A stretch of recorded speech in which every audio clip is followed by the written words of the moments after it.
계속되는 무더위 속에 강건하게 보내시는 여러분 다 되실 수 있기를 또한 소망하면서 오늘은 깨끗하게 되어라 라고 하는 제목으로 말씀의 은혜를 나누고자 합니다.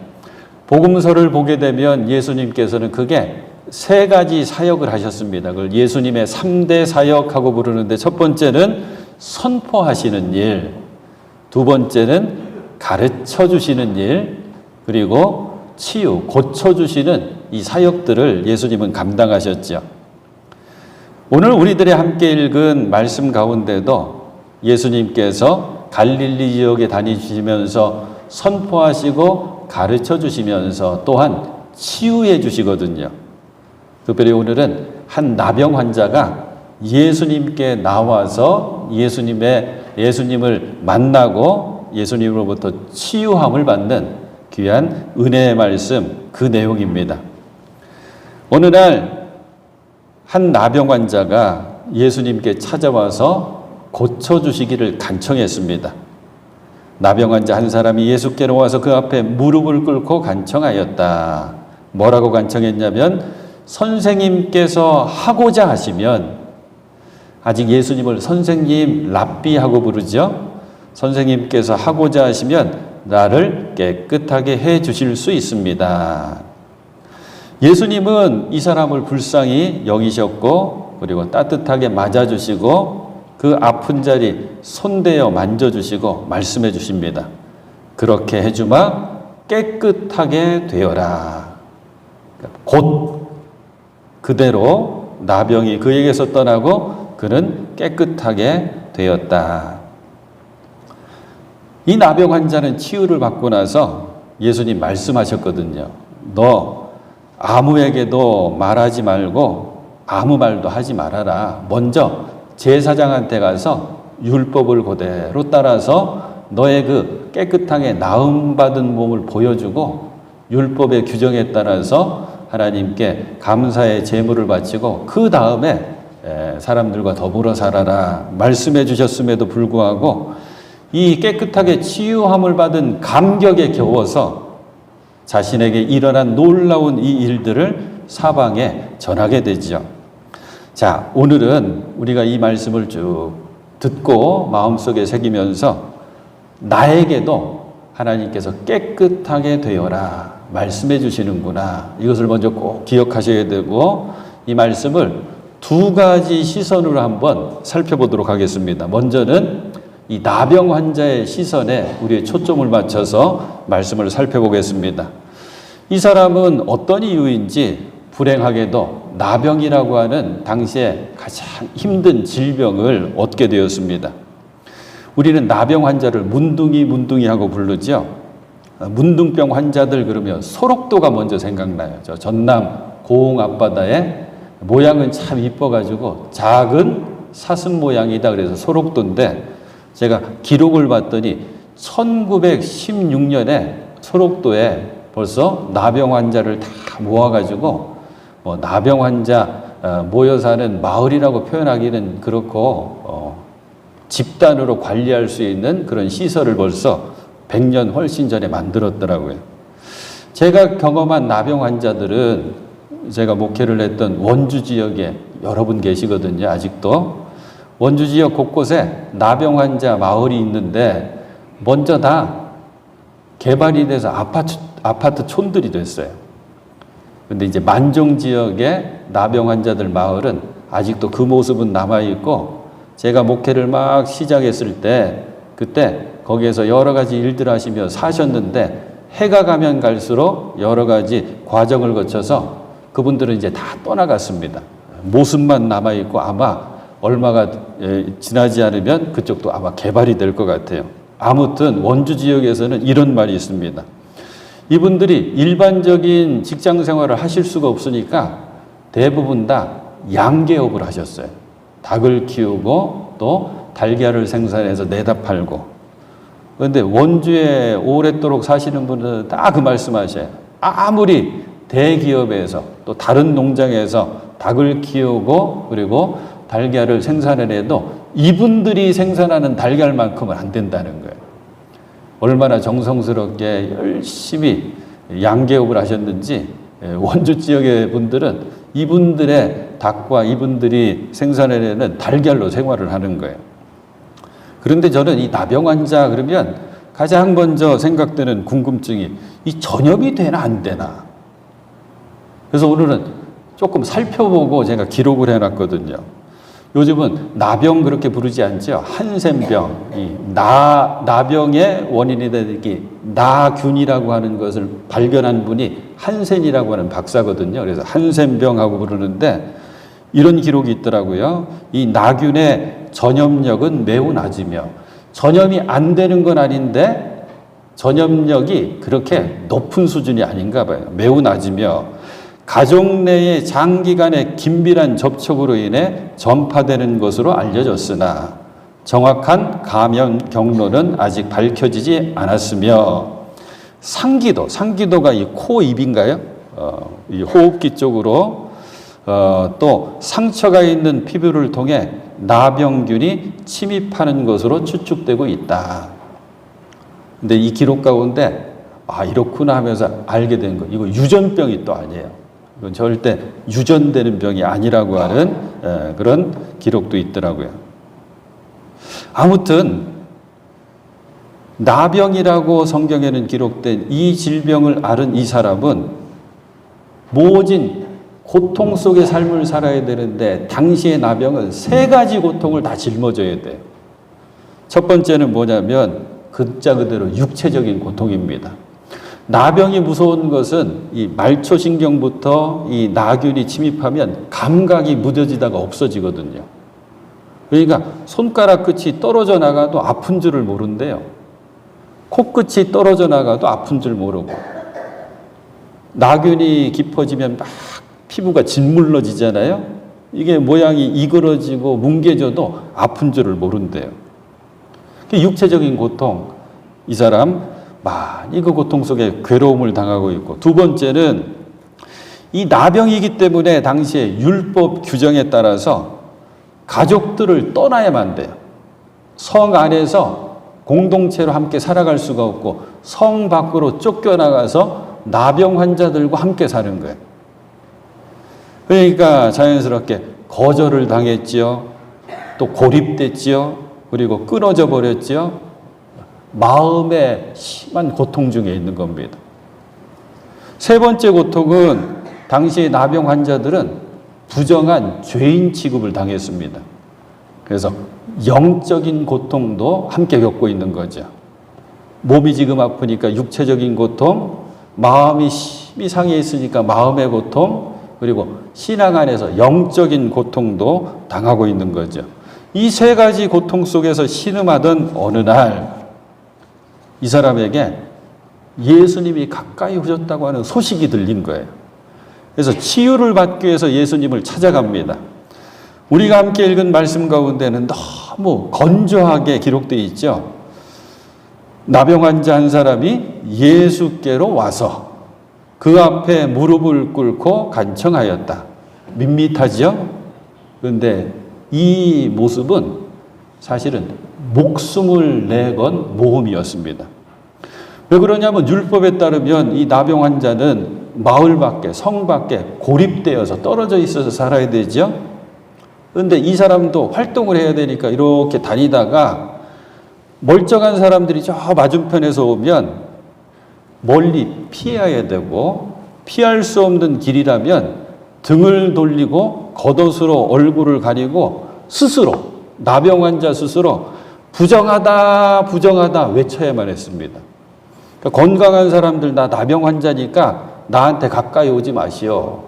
그런데 뭐라고 외쳤다고요? 부정하다, 나 죄인이다 그러면서 외친 거예요. 근데 그런 사람이 지금 예수님을 찾아가서 예수님 앞에 꿇어 엎드려 간청하는데, 예수님 앞에 꿇어 엎드리려면 누구를 해치고 나가야 돼요? 예수님 곁에 있는 사람들을 해치고 나가야 되는 거예요. 이거는 돌에 맞을 일입니다. 죽을지 모르는 그런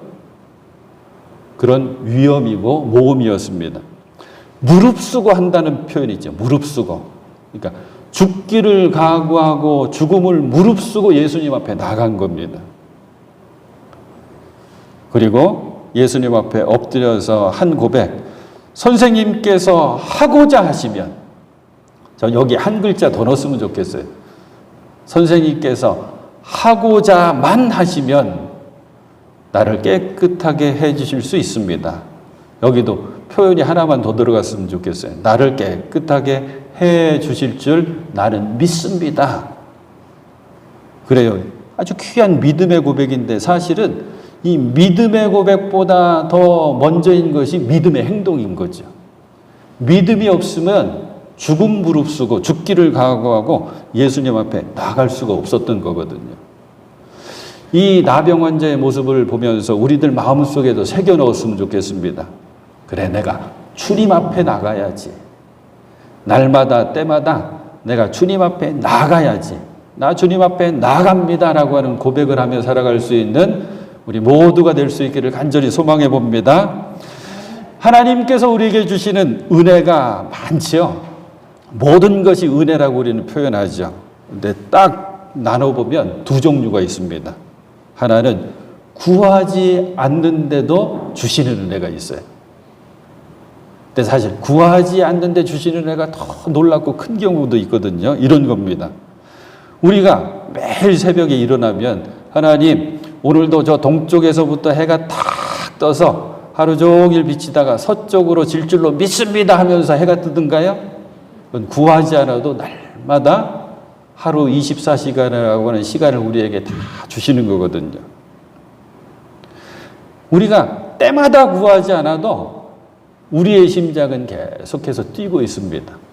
코끝에서는 계속 숨이 들어갔다 나갔다 숨 쉬고 살아갑니다.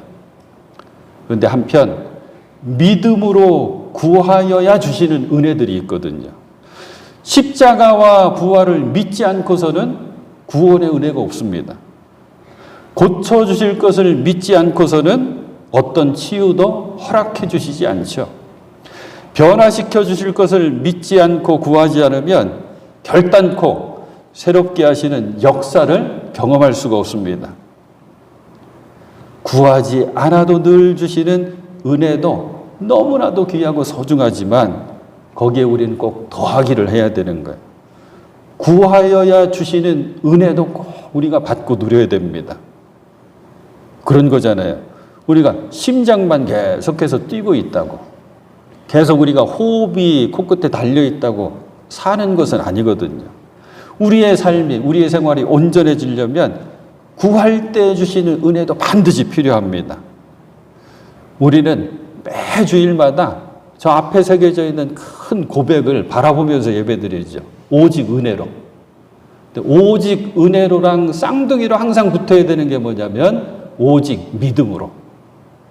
오직 은혜로, 오직 믿음으로, 또 오직 믿음으로, 또 오직 은혜로. 사랑하는 여러분, 그렇기 때문에 우리가 무엇을 얻으려고 힘쓰고 애쓸 때, 그래서 간절히 기도할 때 가장 먼저 간구해야 될 것, 믿음 달라고 기도해야 됩니다. 우리가 지난 시간 고린도 전서 12장에 성령의 선물, 은사 이야기를 살펴보면서 믿음도 은사라고 하는 말씀 읽었잖아요.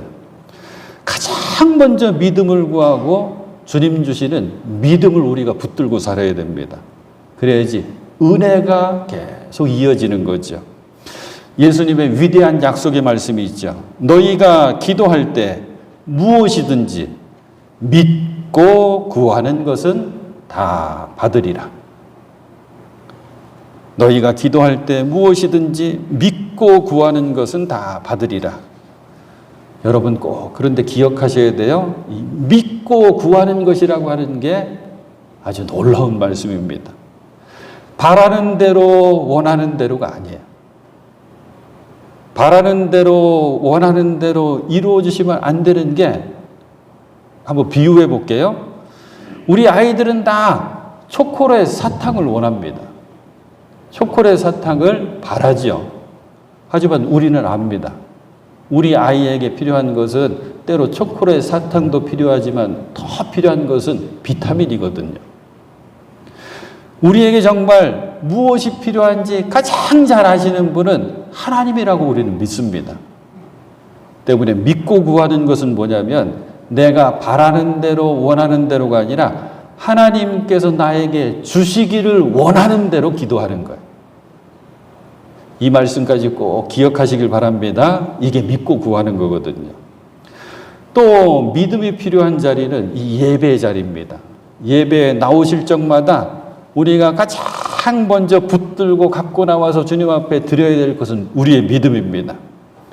예배 자리에 나와 앉는다고 해서 그저 자동으로 은혜가 충만해지는 것 아닙니다.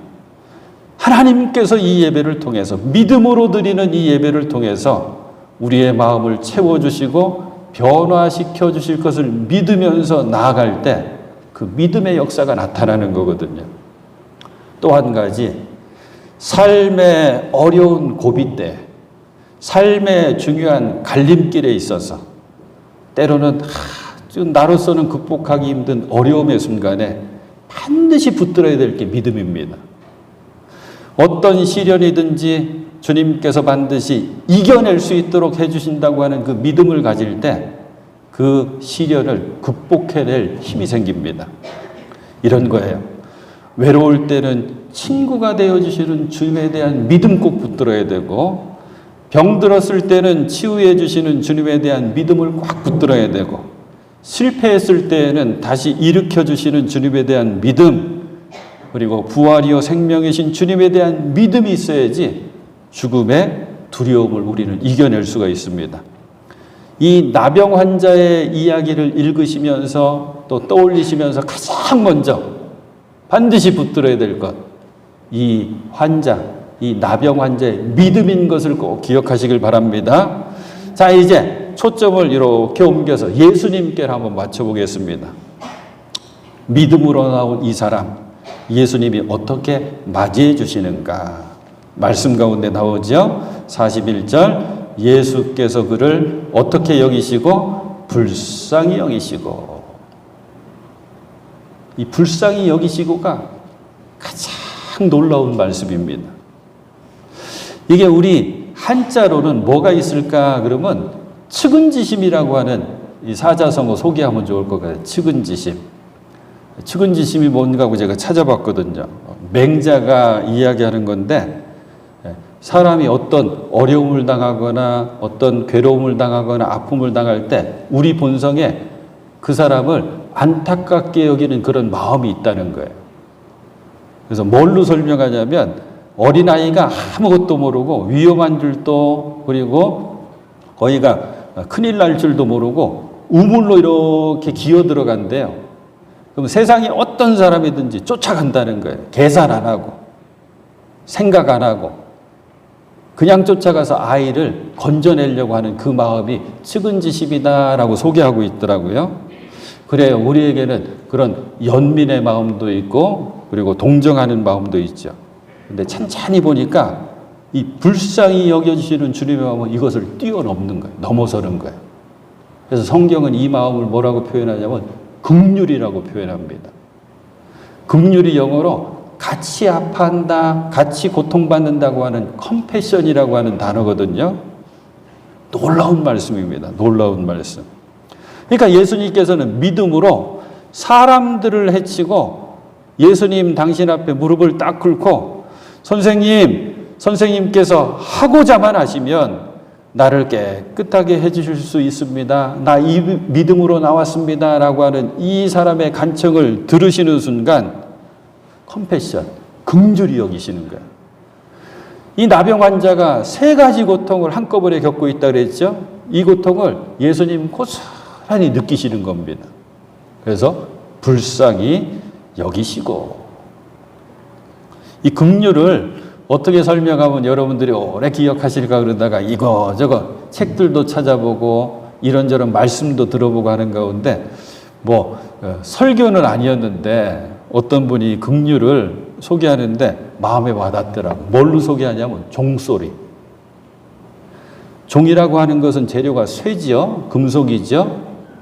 근데 종은 울림이 있도록 만든 거예요. 울림.